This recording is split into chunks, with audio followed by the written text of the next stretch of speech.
भी cardiac abnormality लगेगा, आप काइंडली नियरेस्ट हॉस्पिटल नहीं तो ट्रिम्स आके ज़रूर चेक करवाएं, ताकि आपको समय पे हम लोग अगर मदद कर पाएँ तो इससे और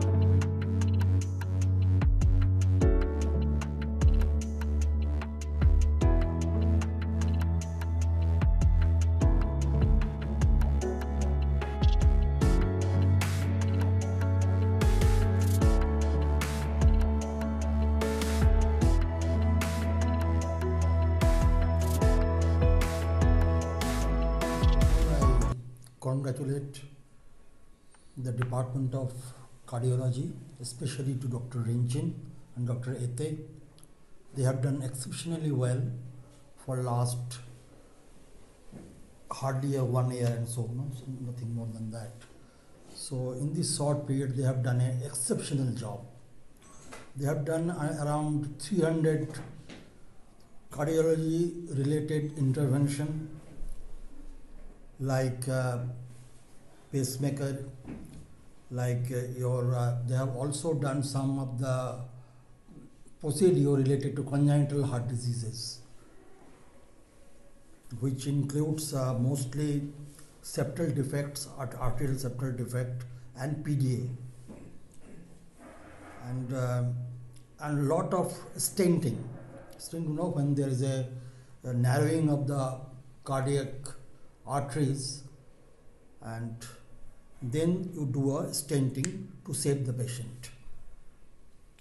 But recently they have done a very rare implantation that is known as cardiac resynchronization defibrillator therapy,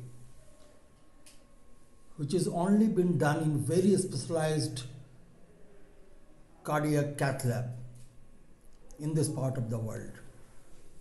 So we must applaud them for their effort,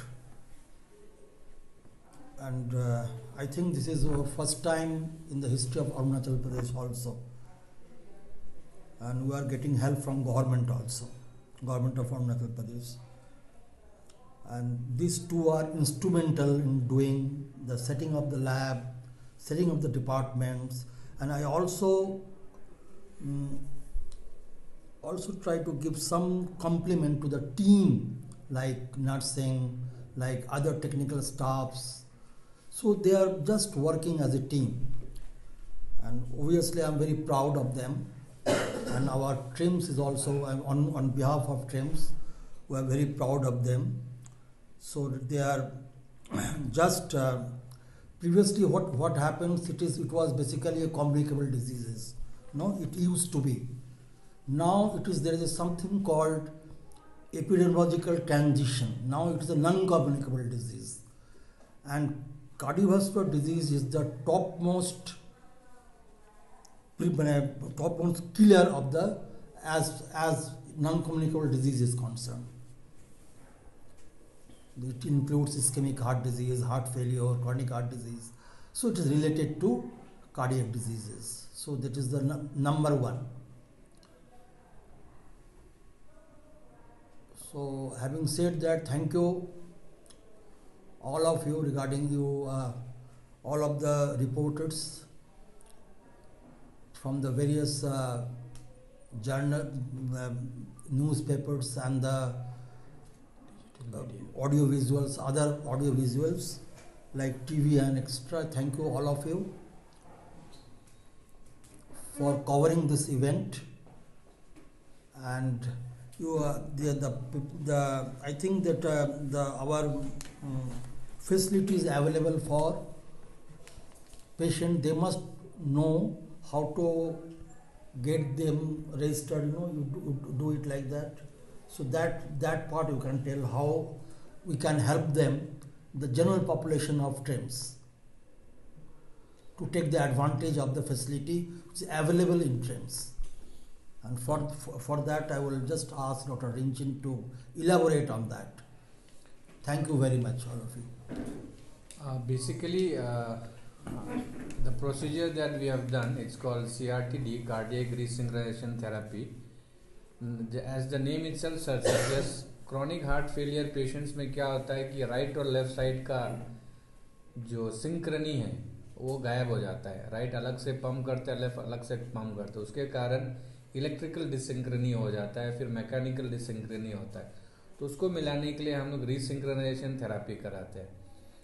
तो ये एक ऐसा प्रोसीजर है, एक पेसमेकर टाइप ऑफ प्रोसीजर है, but it requires lot of expertise and skill and experience, and बहुत ही मतलब highly dedicated cardiac centres में होता है, जो आज के दिन में हम लोग ट्रिम्स में कर पा रहे हैं। Now more than that, why we are concentrating and trying to send the message is that we want that people should know that these facilities are very much available in our state right now. तो ये message clear cut जाना है कि यहाँ भी है। हम ये नहीं कह रहे हैं कि 100% सब होता है, जैसे कि ओपन हार्ट सर्जरी हमारे यहाँ होता नहीं, because we don't have a surgeon, लेकिन अदर देन दैट जो भी कार्डियक प्रोसीजर इंटरवेंशनल जिसमें ओपन हार्ट नहीं करते, सब अवेलेबल है। तो इसका भरपूर सबको फ़ायदा उठाना चाहिए, और क्योंकि ये गवर्नमेंट सेटअप है, obviously is going to be done at the cheapest possible, number 1, and number 2, और केयर में आपको कोई कमी नहीं मिलेगी और क्वालिटी में कोई कमी नहीं मिलेगी, एंड नंबर 3, बाहर जाने का जो मेंटल एंड फाइनेंशियल हैरेसमेंट है, जो ऑलमोस्ट हर चीज़ का दाम मोर देन 50% 60% एक्स्ट्रा बढ़ा देता है, वो बिल्कुल नहीं रहेगा। तो बेसिकली हम लोग उसी के लिए आप लोग को आज बुलाए हैं, and I would request doctor Tony to add on some further points regarding CRT-D। ऐसे जैसे डॉक्टर रिंची ने बताया, बैलेंस नेचर में बैलेंस का बहुत ज़रूरी होता है। तो हार्ट भी ऐसा ही है। हार्ट को अगर आप इमेजिन करें तो हार्ट को एक जस्ट इमेजिन इट लाइक एक कॉलोनी, एक बिल्डिंग की तरह इमेजिन कीजिए। तो हर हार्ट का अपना एक चेम्बर रहता है, एक कॉलोनी का एक जैसे एक बाउंड्रीज रहता है। उस कॉलोनी को फिर चाहिए अपना एक प्रॉपर सप्लाई चाहिए पानी का, तो उसको ब्लड सप्लाई मान लीजिए, और उसके बाद उस कॉलोनी को फिर चाहिए एक अपना इलेक्ट्रिकल सप्लाई चाहिए, तो उसको हार्ट का कंडक्शन सिस्टम मान लीजिए। अब कोई भी कॉलोनी या कोई भी विलेज को बैलेंस में चलने के लिए तीनों चीज़ सिंक्रोनाइज होना पड़ेगा। जिस दिन सपोज आपने अपना घर का बाउंड्री बढ़ा दिया और किसी और का बाउंड्री ले लिया थोड़ा एक, तो उसमें विलेज में झगड़ा आता है। वैसे ही हार्ट में भी फेलियर होना शुरू हो जाता है, हार्ट में कुछ प्रॉब्लम आना शुरू हो जाएगा। या विलेज में लाइट जाना शुरू होता है तो विलेज को प्रॉब्लम होता है, पढ़ाई मुश्किल होता है पढ़ाई लिखने में। वैसे ही हार्ट का भी जो कंडक्शन सिस्टम, इलेक्ट्रिकल सिस्टम में प्रॉब्लम हो तो हम लोगों को पेस मेकर जनरेटर डालना पड़ता है, उसी तरह जैसे लाइट जलाने के लिए। और अगर पानी का सप्लाई, सर्वाइवल के लिए पानी का सप्लाई बहुत जरूरी है गाँव में या एक कॉलोनी में, तो वैसे ही ब्लड सप्लाई बंद हुआ तो आदमी का हार्ट अटैक जो होता है तो उससे होता है। तो उसी को मेंटेन करके, so it's all about balance. तो डॉक्टर रिंची ने जैसे बताया, हार्ट को भी everything should be synchronous, the pump should be synchronous. तो हमारे हार्ट में मेनली 4 चैम्बर, उसमें से 2 चैम्बर मेनली पंप करता है, ब्लड को फेंकता है, तो दोनों सिंक्रोनसली पंप करना होता है। जिस दिन डिसिंक्रोनी आया उसी दिन से हार्ट खराब होना शुरू हो जाता है। तो ये जो हमारा जो पेशेंट था, बहुत लॉन्ग स्टैंडिंग फॉलोअप था, तो उनका डिसिंक्रोनी के कारण मैक्सिमम मेडिकेशन में रखा था, उसको मेडिकेशन में रखा गया था, तो उनका हार्ट ख़राब होने लग गया था, काफ़ी दिन से खराब, हार्ट काफ़ी बड़ा भी हो चुका है अभी भी। तो उसके कारण उसका कंडक्शन सिस्टम में खराबी आ चुका था डिसिंक्रोनी के कारण, और वो हार्ट का चेम्बर काफ़ी बड़ा हो चुका था। तो सब मैक्सिमम मेडिकेशन ट्राई करने के बाद, उसके बाद भी जब रिस्पॉन्स नहीं किया तो we had a long discussion, हम लोगों ने अपना टीम के साथ डिस्कस किया, फैमिली के साथ डिस्कस किया, फिर उसके जो पेशेंट थे, then we came to a decision and he was fulfilling all the criterias. ये जो भी होता है सेट एक क्राइटेरिया रहता है हर प्रोसीजर से पहले, गाइडलाइंस, तो उसने सब क्राइटेरिया फुलफिल किया था। देन उनको बताया कि देखिए ये मशीन ऐसा है, आपके दिल में हम लोग सिंक्रोनी क्रिएट करने जा रहे हैं फिर, and this is called cardiac resynchronisation therapy. And उनका 2 फंक्शन रहता है, एक है पेस मेकिंग फंक्शन और एक उसका वो जो जो भी है डिफिब्रिलेट हो रहता है। तो उनको ये बताया कि उसका जो ये मशीन का जो है रिस्पॉन्डर भी 70% of the people will respond to this machine. It's not कि आपने डाल दिया कि 100% में दौड़ना शुरू कर देगा, ऐसा नहीं। 30% जो है रिस्पॉन्ड भी नहीं करता है ये मशीन डालने के बाद में, लेकिन लकीली विद गॉड्स ग्रेस ये पेशेंट जो है रिस्पॉन्ड कर रहा है, और अच्छा से बहुत ही अच्छी तरह से रिस्पॉन्ड कर रहा है। हम लोगों को कुछ दिन में रिजल्ट मिल गया, इसलिए ये इंटरव्यू भी बुलाना जरूरी था। तो ये बात ये है कि ये जो है मशीन जो है, ये ऑपरेशन जो है हमारे कार्डियोलॉजी वर्ल्ड में, जैसे अब निग्रिम्स भी जाएँ, because I was working in निग्रिम्स फॉर ऑलमोस्ट 5 to 6 years, हम तो वही काम किए। तो ये जो ऑपरेशन वहाँ भी साल में 1-2 बार ही होता है, तो वो तो बहुत बड़ा है, उसका लोड है। फिर भी तो हमारे लिए काफ़ी ये बड़ा बात है। और थ्रू आपके through the media we want to propagate the message that we have everything now. हमारा डिपार्टमेंट कार्डियो अरुणाचल के पास, स्ट्रीम्स के पास सब कुछ है, विद गवर्नमेंट का पूरा सपोर्ट है। तो दिस इज CRT-D जो पहला है, एक माइलस्टोन हम लोगों ने रीच किया है। अब जो कार्डियोलॉजी वर्ल्ड में एक माइलस्टोन रहता है, ये बहुत बड़ा माइलस्टोन हम लोगों ने रीच किया है। इससे पहले भी हम लोग काफ़ी प्रोसीजर्स कर चुके हैं, all kinds of like device closure, जो दिल में होल रहता है उसको बंद कर चुके हैं हम लोग। जिस हार्ट अटैक होकर आए, काफ़ी हार्ट अटैक पेशेंट्स को हम लोग एंजियोप्लास्टी कर चुके हैं। और जो हमसे होता है जैसे ये आपका ASD बोलिए, एट्रियल सेप्टल डिफेक्ट कहते हैं, PDA कहते हैं, और पेस मेकर्स, AICDs, और ये सब हो ही रहा है, रेगुलरली हो रहा है। आप लोग को जानना चाहिए, आप लोग को थ्रू पब्लिक को पहुंचना चाहिए कि we have all the facilities. जो नहीं है वो है कि ओपन सर्जरी, वो हमारे पास अभी तक सर्जन नहीं है। लेकिन कार्डियोलॉजी वर्ल्ड में जो इंटरवेंशन होता है मैक्सिमम हम लोग कर रहे हैं। आज भी हम लोग एक पहला कुछ प्रोसीजर करेंगे, आपसे इंटरव्यू के बाद हम लोग एक प्रोसीजर VMB कहते हैं, वो तो नोटिस में सिर्फ निगरिम्स में होता है। अगर आज हम लोग सक्सेसफुल हुआ तो वी आर प्रेइंग कि सक्सेसफुल हो, आज हो तो शायद ये पहला रहेगा हमारे यहाँ से, मतलब इस पार्ट ऑफ द वर्ल्ड में ये और निगरिम्स ही रहेगा। तो वही है, हम लोगों को ये एक्चुअली आपके थ्रू और ये मैसेज को प्रोपागेट करना था कि ये CRT-D शुरू हो चुका है और सक्सेसफुल भी हो गया है। हम लोगों के लिए एक अच्छा बात है, हमारे डिपार्टमेंट के लिए, स्टेट के लिए अच्छा बात है, और पेशेंट के लिए भी अच्छा बात है। तो वही बताना था। और आगे भी अगर कुछ आप लोग को इंक्वायरी है तो आप लोग पूछ सकते हैं। ये देखिए, ये पेशेंट जो है यूजुअली ये CRT-D काफ़ी, हम पहले तो कि कोई भी पेशेंट को पकड़ के हम लोग सीधा ये CRT नहीं करते, CRT नहीं करते हैं। यूजुअली एक पेशेंट, जो पेशेंट्स विथ हार्ट फेलियर, जिनको हार्ट फेलियर रहता है, जिनका heart pump, usually we call ejection fraction, जो हार्ट का जो पंप करने का जो शक्ति होता है वो कम जाता है। तो इतना कम जाता है कि वो अपना बॉडी का जो डे टू डे एक्टिविटी को भी नहीं कर पाते हैं। लोग यहाँ से 50 मीटर भी नहीं चल पाते हैं, इस तरह का कंडीशन हो। वी कॉल इट, जो देखते हैं NYHA 2-3 जैसे कहते हैं, क्लासिफिकेशन कुछ रहता है।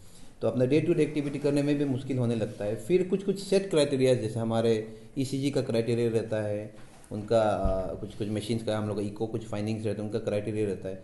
जब उसके बाद हम लोग उसको पूरा मैक्सिमम मेडिकल थेरेपी में रखते हैं कुछ समय तक, एटलीस्ट 2-3 मंथ्स तक। तो हम लोग देखते हैं कि अगर पेशेंट मेडिसिन से रिस्पॉन्ड किया तो मेडिसिन में ही रखते हैं। पर अगर देखा पेशेंट मैक्सिमम मेडिकल थेरेपी में नहीं रखने के बाद भी अगर रिस्पॉन्ड नहीं किया, देन वी डिसाइड कि उनको ये ऑप्शन दे दें कि यू हैव दिस, एक ऑप्शन अवेलेबल है जिससे आपका लाइफ, अगर आप रिस्पॉन्ड किया, इफ़ यू रिस्पॉन्ड, आपका ये क्वालिटी ऑफ लाइफ काफ़ी इंप्रूव हो जाएगा। जो आदमी 50 मीटर नहीं चल सकता है, उसको अगर आप 1 किलोमीटर इवनिंग वॉक के लिए भेज देते हैं, उसको कैसा लगेगा बताइए। तो उनका क्वालिटी ऑफ लाइफ चेंज हो जाता है। और मोर्टेलिटी जो कहते हैं, जो आदमी का जो मोर्टेलिटी, वो काफ़ी कम जाता है अगर वो रिस्पॉन्ड करे तो यू आर, इट्स लाइक, अगर अच्छा से हुआ तो रिस्पॉन्ड ठीक से किया तो it's like somewhere, it's like magic only. जो आदमी 50 मीटर चलने में मुश्किल हो रहा है, वो सीढ़ी से अप डाउन कर रहा है बिल्डिंग में, तो ये है इस मशीन का बेनिफिट। देखिए, अगर प्रोसीजर है तो रिस्क तो रहेगा ही। इवन पैरासीटामोल खाने में भी रिस्क है। पैरासीटामोल खा के ये नहीं कह सकते कि हम तो पूरा प्रोटेक्टेड है। पैरासीटामोल खा के भी आपका लीवर फेलियर तो हो सकता है। लेकिन we always have to weigh the risk. Medical science में रिस्क बेनिफिट रेशियो, कितना रिस्क है कितना बेनिफिट है, तो cost effective ratio, risk benefit ratio, ये सब कुछ देखना होता है। तो रिस्क तो रहता है, क्योंकि व्हाट वी डू इस बाद में दिखाएंगे। यहाँ पे अगर आपने देखा होगा कभी पेस मेकर, तो हम local, beauty of this procedure is, इसको लोकल एनेस्थीसिया में करते हैं। पेशेंट होश में रहता है, उनको सब मालूम रहता है कि सब कुछ हो रहा है, तो यहाँ पे जस्ट लोकल एनेस्थीसिया देखिए इस रीजन पे, वहाँ से करता है। तो रिस्क तो हमेशा रहता है, इंजरी का थोड़ा ब्लीडिंग का चांस रहता है, कभी लंग में इंजरी हो सकता है, हार्ट परफोरेट हो सकता है, लेकिन वो हमारा ड्यूटी है कि उसको मिनिमम रखने के लिए। So minimum risk with maximum benefit, वो हमारा टारगेट रहता है। हाँ, वो अभी तो हमारे साथ ही है। तो उनको पहले जब अभी तो जैसे उनका ड्रेसिंग चल रहा है, बाकी तो हो गया, अब ड्रेसिंग चल रहा है, he is walking around nicely. तो उनको पहला वही फॉलो अप जैसे करते हैं, फर्स्ट वीक में हम लोग, फर्स्ट मंथ में हम लोग बुलाएंगे, फिर देखेंगे उनका जो हम लोग ECG में QRS ड्यूरेशन बोलते हैं, उनका EF देखेंगे, इको देखेंगे, ECG करेंगे, जो जनरल चेकअप जो होता है वो कैसे रिस्पॉन्ड कर रहे हैं, उनका मेडिकेशंस में कैसे रिस्पॉन्ड कर रहा है, मेडिकेशंस में कोई बढ़ाना है क्या, कम करना है क्या, देखेंगे। 1 मंथ, 3 मंथ, 6 मंथ, 12 मंथ करके इस तरह फॉलो अप तो चलता ही रहेगा। एंड वंस से कार्डियो पेशेंट आता है आपके पास, तो वो आपका दोस्त बन जाता है, क्योंकि उसको ज़िंदगी भर हम लोगों के पास आना है, ठीक है। तो फॉलो अप इसे मस्त, बिना फॉलो अप से होगा नहीं। ये नहीं कि डाल दिया जादू हो गया जाइए आप, ऐसे नहीं। वो फॉलो अप तो पार्ट ऑफ द प्लान है, वो तो होना। एक्चुअली वंस हार्ट फेलियर होने के बाद आपका मॉर्फोलॉजिकली अगर हार्ट नॉर्मल भी हो जाए, मॉलिकुलर लेवल में कभी नहीं होता है। इसलिए बहुत सारे पेशेंट को एक बार हार्ट फेलियर होने का लाइफ टाइम मेडिकेशन लेना पड़ता है, and we always have to motivate them. इसलिए जैसे डॉक्टर टोनी ने बोला, हम लोग उन लोगों को बुला के समझाते रहते हैं। नहीं तो टेंडेंसी होता है, आपको भी बोलेंगे 2 महीना 3 महीना, वो लोग सालों साल 30-40 साल खाता है ये दवाई को। तो उनको मोटिवेट करके जैसे डेली ब्रश करना है, ऐसे करके हम लोग अपना लेवल में समझाते हैं। और CRT-D का सबसे अच्छा बात आप लोग ने जो पूछा, ये मोर्टेलिटी मीन्स डेथ। कोई भी दवाई, कोई भी ऑपरेशन, कोई भी इंटरवेंशन, कोई भी प्रोसीजर अगर किसी का जान को बचाता है या उसको प्रोलॉन्ग करता है, उससे कोई बड़ा चीज़ नहीं होता है। Because at the end of the time और at the end of the day we all will die, but we have to stay here as long as possible, and that too with good fitness. तो quality of life में उसके कारण improvement भी आएगा। जैसे Tony ने बहुत clearly बताया कि आप खुद देखिए, हम लोग को थोड़ा सा बुखार होने से हम लोग अपना कॉमन लैंग्वेज में क्या आधा मड़ा हो जाता है, कुछ करने को मन नहीं करता है, थकान लगता है भाड़ में जाए दुनिया, हम ठीक हो जाए। लेकिन क्रॉनिक हार्ट फेलियर पेशेंट्स, ये लोग को हमेशा के लिए झेलना पड़ता है। इसलिए मेडिकल थेरेपी से, फिर इंटरवेंशन से अगर किसी का हेल्थ इम्प्रूव करता है because of improvement in cardiac health, तो इससे और कोई बड़ी बात नहीं है। तो हम लोग डायरेक्टली आपको ये मैसेज देना चाह रहे हैं कि such facilities are available, such remedies are available, and you can avail it at your door step right now. तो बहुत सारा चीज़ को सरकमवेंट करता है, तो उसी के लिए आप लोग को बुलाएं। और जस्ट वन मोर, आपने फॉलो अप जो कहा ना, फॉलो अप बहुत इंपॉर्टेंट। क्यों पूछिए, हमारे मेडिकल साइंस में, कार्डियोलॉजी वर्ल्ड में एक वर्ड रहता है रीहॉस्पिटलाइजेशन। अगर कोई हार्ट फेलियर पेशेंट, जैसे डॉक्टर इंजन ने कहा, हार्ट फेलियर पेशेंट है, वो दवाई नहीं खा के एडमिट हो गया रीसेंट, तो उनका हार्ट जो पहली बार जो हार्ट उससे और ख़राब रहेगा। जितना बार रीहॉस्पिटलाइज होगा वो ख़राब होता चला जाता है। तो टारगेट रहता है कि उनको दवाई ठीक से खाए, अच्छा से दवाई के साथ वो कंप्लायंट रहे। तो जितना वो दवाई खा के एडमिट नहीं होकर अच्छा से रहेगा तो इम्प्रूव हो, मतलब एक्सपेक्ट की वो इम्प्रूव करेगा। वो लेकिन वो 2 महीना खाया, जो यूजुअली हमारे यहाँ होता है सर, 2 महीना खाया, उसके बाद 3rd मंथ में हमको आके दवाई छोड़ के आके मिलता है, फिर भर्ती होता है, फिर 3 महीना खाए छोड़ देगा। मतलब कंप्लायंस या अंडरस्टैंडिंग में थोड़ा कुछ कभी कभी इश्यूज रहता है। तो जितना बार आप भर्ती होगे उतना आप खराब भी होगा, तो वो चीज़ को अवॉइड करना है। इसलिए दवाई रेगुलरली खाओगे, जैसे फॉलो अप में, तो हम रेगुलर टाइम में आओगे, टाइम से खाओगे, टाइम में टेस्ट करोगे, टाइम से रेगुलरली खाने से डेफिनेटली आप इम्प्रूव होगा। लेकिन your non compliance will lead to your own problem. अभी वैसे अभी हालांकि बचा ज़्यादा कुछ नहीं, 2-3 ही इंटरवेंशन है, उसमें से अभी most probably with in 3 months वो भी हो जाएगा। अदर देन दैट, जो इंटरवेंशनल कार्डियोलॉजी के वर्ल्ड में होता है, मोस्ट ऑफ देम हम लोग स्पेशली जो इंडिया में होता है और जो नॉर्थ ईस्ट में होता है, और जैसे डॉक्टर टोनी ने बोला, जो हम लोग प्रोसीजर अभी करने जा रहे हैं, अगर वो सक्सेसफुल है, नॉर्थ ईस्ट में बहुत कम जगहों में होता है, सिर्फ निगरीज में ही होता है, तो and other parts of country में होता है ना।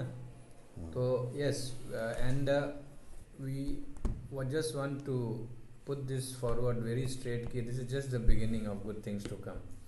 तो हम लोग पूरा कोशिश करेंगे कि और हम लोग अच्छा से प्रोसीजर करें ताकि maximum benefit institute and public at large हम लोग दे पाएँ।